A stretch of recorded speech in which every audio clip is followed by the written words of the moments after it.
खबर आपको दें कि IMF की जानिब से पाकिस्तान की मौशी पेशरफ्त की हौसला अफजा करार दिया गया है। वाज़ेह किया गया कि पाकिस्तानी मईशत को चैलेंज अब भी दरपेश हैं। पाकिस्तान को देरपा मौशी शरह नमो के लिए सियासी मुश्किलात से निमटना होगा। नए कर्ज प्रोग्राम के लिए अभी कुछ कहना कबल अज़ वक्त होगा। बात करते हैं डॉन न्यूज़ के नुमाइंदे ताहिर शिरानी हमारे साथ मौजूद हैं। ताहिर, आगाह कीजिएगा। देखें, IMF ज़राए के मुताबिक पाकिस्तान को नए IMF प्रोग्राम में कितना फंड मिलेगा इस हवाले से कहना कुछ कबल अज़ वक्त है। ताहम नई हुकूमत की जानिब से जो अहदाफ की तकमील है उससे मुतालिक कारकर्दगी जायजे को लाजमी करार दिया गया है। IMF ज़राए के मुताबिक टैक्स महसूलात और टैक्स बुनियाद वसी और तवानाई के शोबे में बरवक्त एडजस्टमेंट जरूरी है।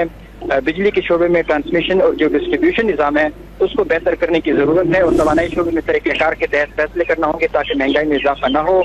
IMF ज़राए के मुताबिक टैक्स तनासुब में इजाफा नागुज़ीर है। ये हदफ IMF के साथ बातचीत में अहम अमूर हैं और तरक्याती बजट को फ्रीज करने का मशवरा खसारों को कम करने के लिए दिया गया है। IMF का ये कहना है कि गर्दिश कर्जे पर काबू न पाने पर पाकिस्तान को नेकों में मजीद इजाफा करना होगा। ताहम जो IMF की जानिब से जो पाकिस्तान की माशी पेशरफ्त है उसको हौसला अफजा करार दिया गया है। ताहम पाकिस्तानी मईशत को चैलेंजेस अभी भी दरपेश है, ये IMF ज़राए का कहना है और पाकिस्तान को देरपा माशी शरह नमो के लिए सियासी मुश्किलात से निमटने पर जोर दिया गया है।